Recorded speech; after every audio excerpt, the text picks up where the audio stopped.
I had always thought of myself as someone who knew exactly who he was. Being openly gay wasn't just part of my identity, it was something I carried with quiet confidence, a truth I never felt the need to hide. My friends often joked that I had a radar for people's hidden sides, though I never imagined that radar would be tested by someone I considered a close friend. That someone was Ryan Thompson. Ryan was the kind of guy everyone liked instantly. Broad shoulders, easy smile, and a confidence that seemed effortless. He was straight, or at least that's what he insisted every time the topic came up. He dated women, flirted openly, and never left room for doubt. And yet, whenever we hung out, there were moments that made my chest tighten and my mind race. A lingering glance. A touch that lasted just a second too long. Jokes that seemed personal, almost pointed. I told myself I was imagining it, yet my gut whispered otherwise. Our friendship had grown over years of late-night talks and shared secrets. Ethan Carter, my name, was comfortable with vulnerability, and Ryan had become someone I trusted without hesitation. We would spend hours talking about everything from meaningless pop culture debates to the things that really scared us. On some nights, we'd stay up until dawn, sitting cross-legged on my living room floor, sipping cold coffee and laughing at things that didn't make sense to anyone else. It was effortless. Until it wasn't. That it started subtly. One Friday evening, Ryan suggested we crash at my apartment after a long day. His car had broken down, and I didn't think twice. As we walked into my small, cluttered living room, I noticed the way he lingered by the door, eyes catching mine for a fraction longer than necessary. I brushed it off, but a tiny knot of anticipation twisted in my stomach. Later, we settled onto the couch to watch a movie. The room was dim, the kind of light that makes shadows dance across walls. Ryan leaned back, stretching, and his arm brushed mine. "It was accidental," he said, but the warmth of it stayed, searing across my nerves. I told myself not to read too much into it, but every small gesture from him felt magnified, weighted with possibilities I wasn't sure I was ready to explore. Hours passed. We laughed, argued about which character would survive the plot, and even debated ridiculous, what-if, scenarios. Then came the moment that shifted everything. The room had grown colder than expected, and I mentioned the heater wasn't working properly. Ryan glanced around, shivered slightly, and then, almost casually, said, "I guess we could just share the bed tonight. It's warmer, right?" I froze, my mind spinning. Share the bed? It wasn't inappropriate at first glance. It could be practical. It could be harmless. But I knew the undercurrent. I knew the line we were skirting. My heart hammered, a mix of excitement and dread curling in my chest. I looked at him, and for a moment, he looked almost vulnerable. The confident, charming Ryan, so sure of who he was in public, seemed like someone I didn't fully know. That I hesitated, weighing the options in silence. Part of me wanted to refuse, to keep the boundaries neat and safe. But another part, the part that had been quietly hoping, quietly noticing, quietly aching, whispered that this was a chance to see him differently. To finally explore what had been building silently between us for years. "I guess, okay," I said finally, my voice betraying none of the storm inside me. Ryan's lips curved into a small, almost shy smile, and he nodded. That was all. Just a nod. But it was enough to make my thoughts spiral into questions I wasn't ready to answer. Was he curious? Confused? Or was this the beginning of something neither of us could name yet? As we prepared for the night, the room felt charged, every shadow seeming to hold possibilities. I lay on my side, pretending to read my phone, while Ryan settled in beside me. Silence stretched long and heavy, but underneath it was a tension neither of us acknowledged aloud. My mind raced with anticipation, fear, and desire, each emotion mingling until I wasn't sure what I was feeling first, and in that quiet, shared space, I realized that everything had changed. Something was about to happen that neither of us could fully control. I didn't know how it would unfold, but I knew this night would mark the beginning of a story I could never unsee. The room was quieter than usual that night, but the silence felt heavy, charged with unspoken possibilities.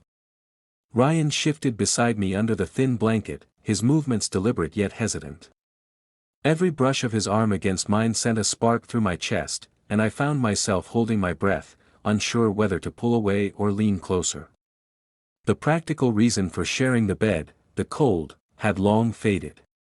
What remained was tension, raw and unacknowledged, stretching between us like a taut string ready to snap. Ryan didn't speak at first. He stared at the ceiling, fingers fidgeting with the edge of the blanket, as if he were trying to anchor himself to reality. I watched him, noting the subtle vulnerability in his posture, the way his jaw tightened occasionally, betraying a storm he refused to name. I wanted to speak, to ask him what he was thinking, but fear anchored my words. I didn't want to force him, yet I couldn't ignore the pull I felt. Minutes passed, the kind that feel like hours when every nerve is alert. Then, without warning, Ryan shifted closer, his shoulder brushing mine deliberately this time. My heart stuttered. "Ethan," he murmured, and the sound of my name from him felt different, soft, cautious, almost intimate. I turned slightly to face him, trying to read the expression in his eyes, searching for answers.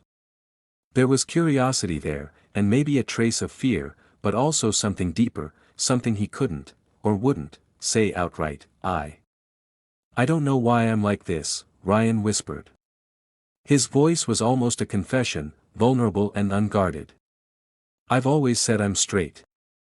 I meant it, mostly. But with you, it's different. I don't know why I feel this way." I felt my chest tighten. All the signs I had noticed over the years, the lingering touches, the jokes that felt too pointed, suddenly made sense.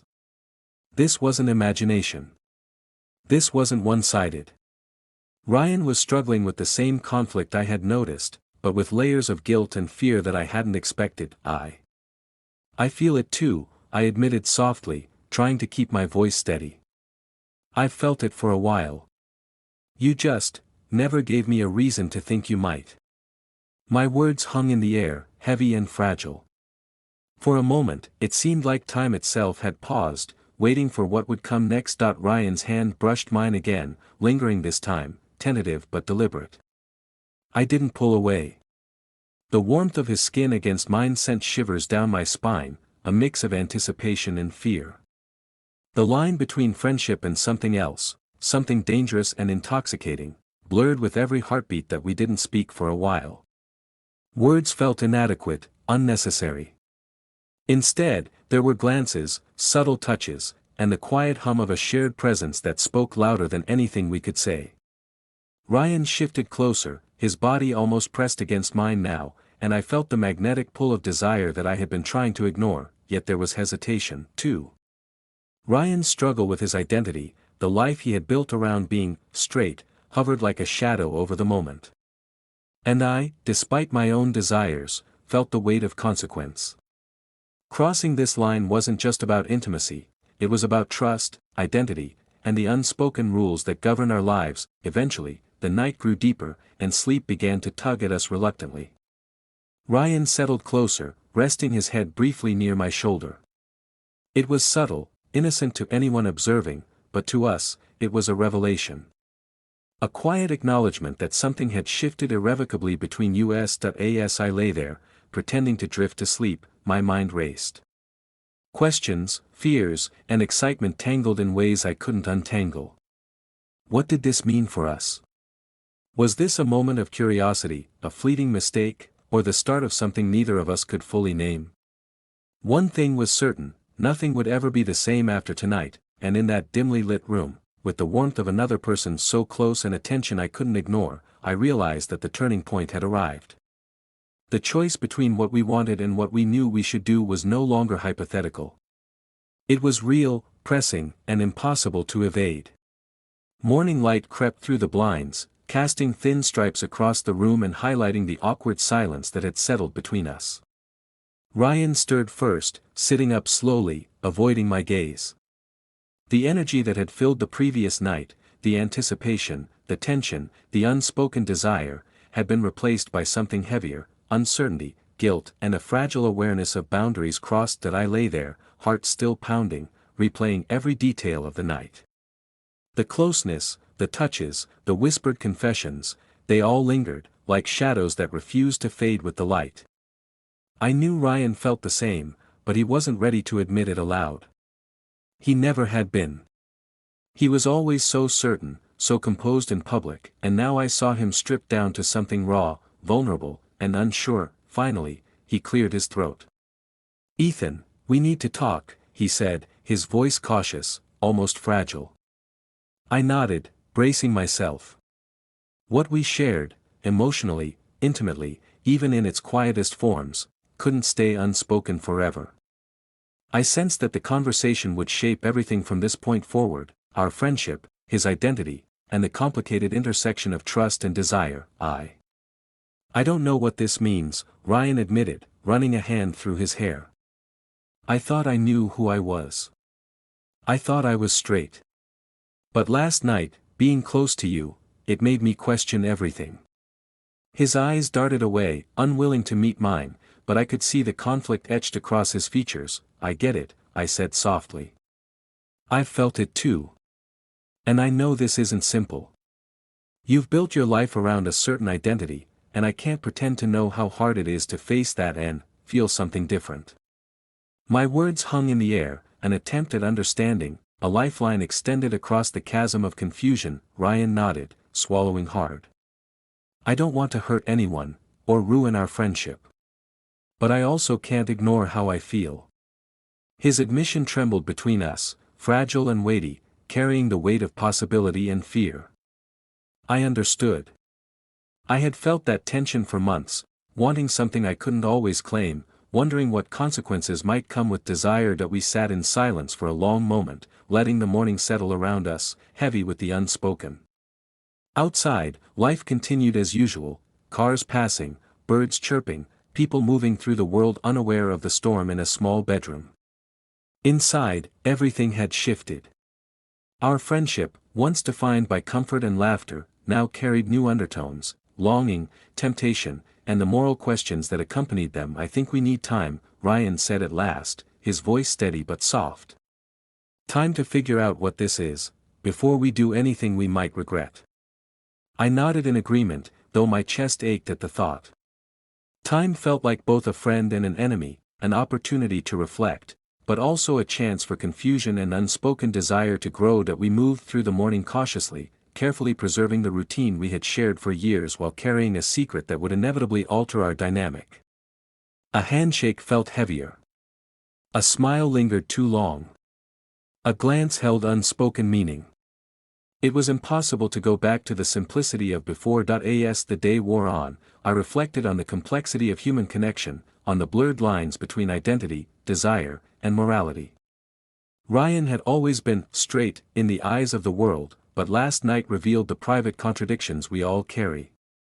And I had learned something about myself too. Desire isn't always convenient, and emotions aren't always rational. They are messy, intense, and impossible to ignore. By the evening, Ryan had returned to his usual charm in public, joking and laughing with the ease that everyone else saw. But I knew. We both knew. The unspoken bond from that night lingered, shaping every interaction, leaving questions that might never be fully answered. The connection had shifted, subtle but irreversible, and neither of us could pretend the night had been just a moment. That I lay awake that night, replaying the events over and over, realizing that some experiences change you forever. We had crossed a threshold, one of intimacy, trust, and confusion, and there was no erasing it. And though the future remained uncertain, one truth was clear: nothing between Ryan and me would ever be the same again. Days had passed since that night, yet the memory lingered, vivid and insistent. Every time I thought of Ryan, my chest tightened, a mix of longing, confusion, and guilt twisting together in a way I couldn't untangle. We interacted as if nothing had happened, exchanging jokes, casual glances, and friendly nudges, but beneath the surface, the unspoken truth hummed, persistent and undeniable. Ryan had returned to his routine, carrying the confidence and charm that everyone else saw. But I noticed the subtle cracks in his facade. Sometimes his laughter felt slightly strained. Sometimes his eyes lingered on me longer than necessary before darting away. He was trying to maintain the version of himself the world expected, yet the night we shared had shifted something fundamental, a change neither of us could undo that I found myself replaying that evening endlessly. The closeness, the warmth, the quiet admissions, all of it had left a mark. My mind wandered to the what-ifs. What if we had crossed a line further? What if Ryan had fully acknowledged his feelings? Each thought brought a rush of excitement followed immediately by a pang of guilt. I had to reconcile my desire with my understanding of morality, loyalty, and respect. One afternoon, we ended up alone again, helping a mutual friend with a project. The proximity reignited the tension subtly, but this time, both of us were acutely aware of boundaries. Our hands brushed over papers, shoulders bumped while reaching for tools, and fleeting eye contact sent silent pulses of recognition between us. It was as if our connection had become an invisible thread, taut and sensitive to every movement. Finally, Ryan spoke, voice low and careful. "Ethan. I've been thinking about us. About that night.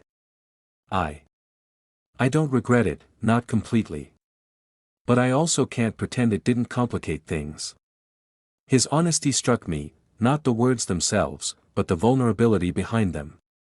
The Ryan everyone else knew wouldn't have admitted such uncertainty so openly. It was a private confession, a bridge between desire and fear. "I know," I replied, careful with my tone. "Neither of us can go back to how things were.